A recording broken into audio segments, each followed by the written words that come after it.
We should never allow the government to decide what is acceptable speech and what is unacceptable speech. We should penalize behaviors, not opinions, and not speech. If you start trying to regulate speech, you start trying to regulate thoughts, you start trying to regulate beliefs rather than behaviors, there's no way that you're not going to abridge the constitutional rights of millions of Americans. You're in the middle of the road, jackass! You tell me where cornbread is? Turkey!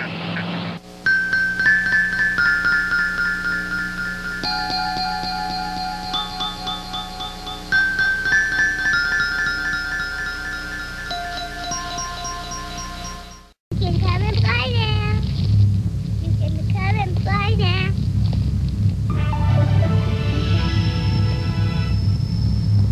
Come into the door.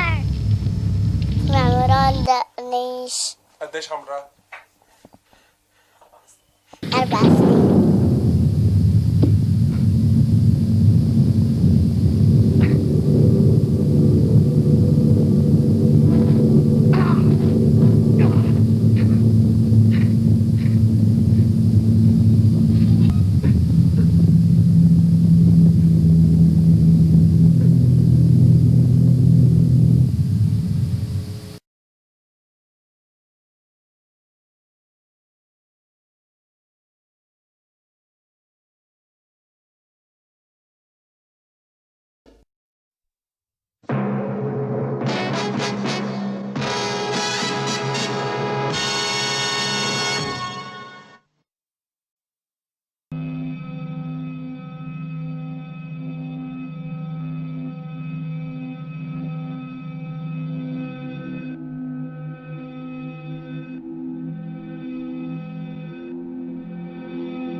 Calling number 6.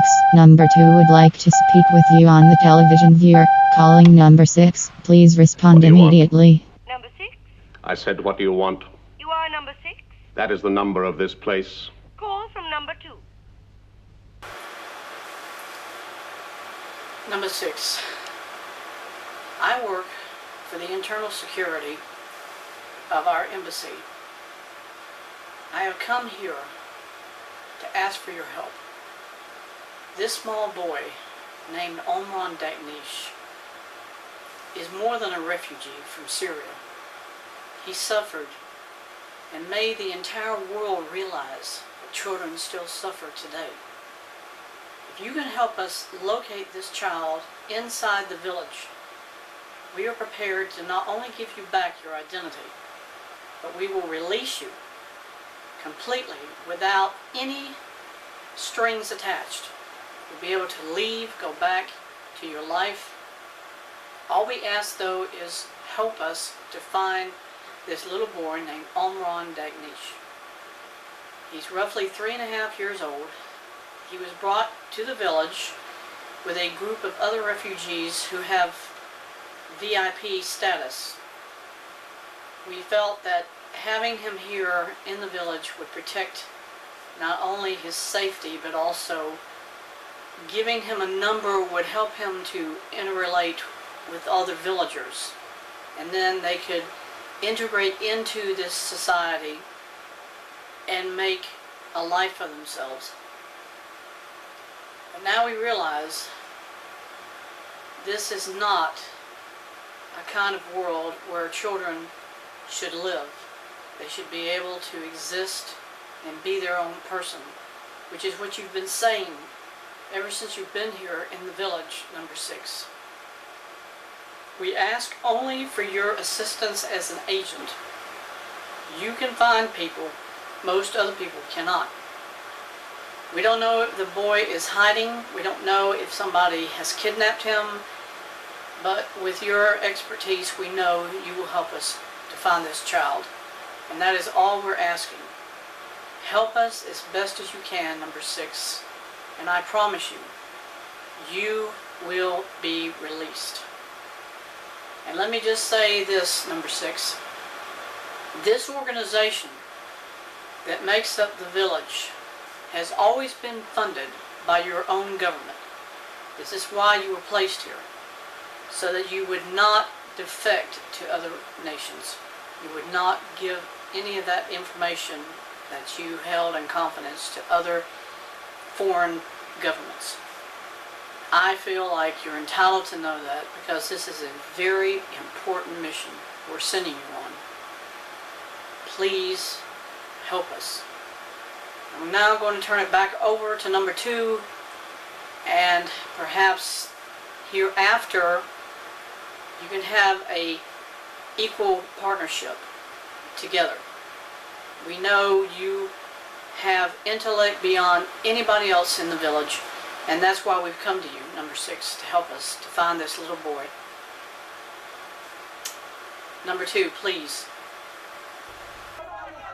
Good morning, good morning. Any complaints? Yes. I'd like to mind my own business. So do we. Do you fancy a chat? The mountain can come to Muhammad. The images shocked the world. Relentless bombings. Stunned survivors. But tonight, tens of thousands who fled Aleppo are back. Like 18-year-old Anas Ahmed. He left 3 years ago. Muhammad? Everest, I presume. I've never had a head for heights. How's number 1? At the summit. Play it according to Hoyle. All cards on the table. They rely on that. Whose move? Yours only. Confide, and we concede.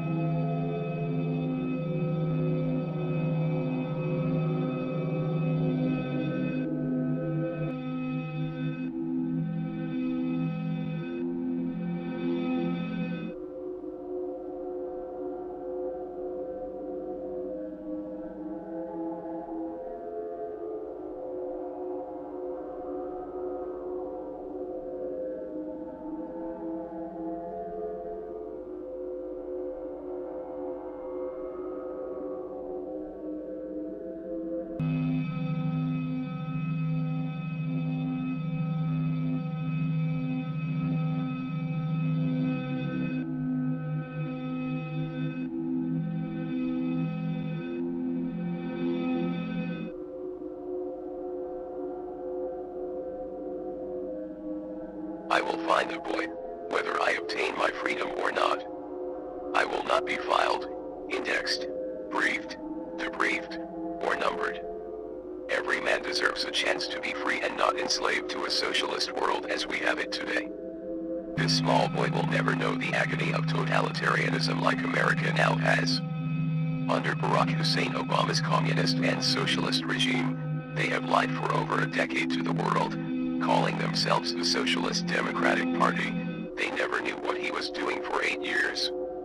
Now it is completely unrecoverable. Amran is the lucky one of millions of children who are enslaved to a global government that has now taken over the entire earth.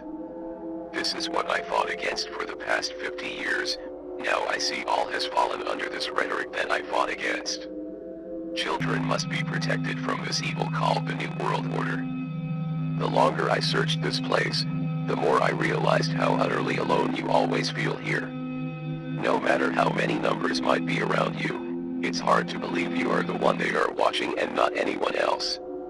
The ambassador's assistant was right. All of this was intended to control me. Me, John Drake, the secret agent. That's why they needed me to search for this lost child, because only I could really locate him, quickly and efficiently. They knew he was here somewhere, but they didn't want to do the hard work and find him. They wanted me to keep in practice finding VIPs who came to the village every day. As I walked around the village, I also noticed that there weren't any numbers on the streets. Everyone seemed to be indoors, possibly to watch me every second like the supervisor did, or number 2 did. Was this why I was sent to this ghastly place, to study me or manipulate me? All eyes are watching only me, number 6. Not number 8, or number 42, but number 6. Isn't it strange that I never say who I really am in the series?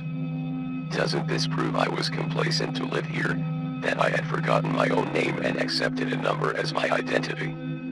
It truly is an allegory, a symbolic place where socialism could be used to indoctrinate people to believing in a new world order philosophy. That is the real intent, to show the world is controlling everyone. Number 6 is you, me, everyone around you. We all are in a prison of socialism. Now it is obvious what Barack Hussein Obama did for 8 years as a global dictator. And so children, our story ends on a beautiful note. Because we have found little Amran, safe and sound. He is here with us to hear the truth of how much the world loves him and how much we will never forget his suffering in Aleppo. Though he cannot understand us, our hugs and embraces express how we feel about him. I might never leave this place, but you, little Amran, and these children will never be enslaved here. I promise you, all will be safe and secure for you. Away from war, away from bombs, away from anything that hurts you. Always remember we love you, little Amran and your family.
What strikes you about this picture? The T-33 Silver Star. I see that you visited with me again, in my absence. I have a warrant for that, too. You have a warrant for everything. What strikes you about that picture? I was younger and more beautiful then. Not that it was taken 15 years ago in Korea.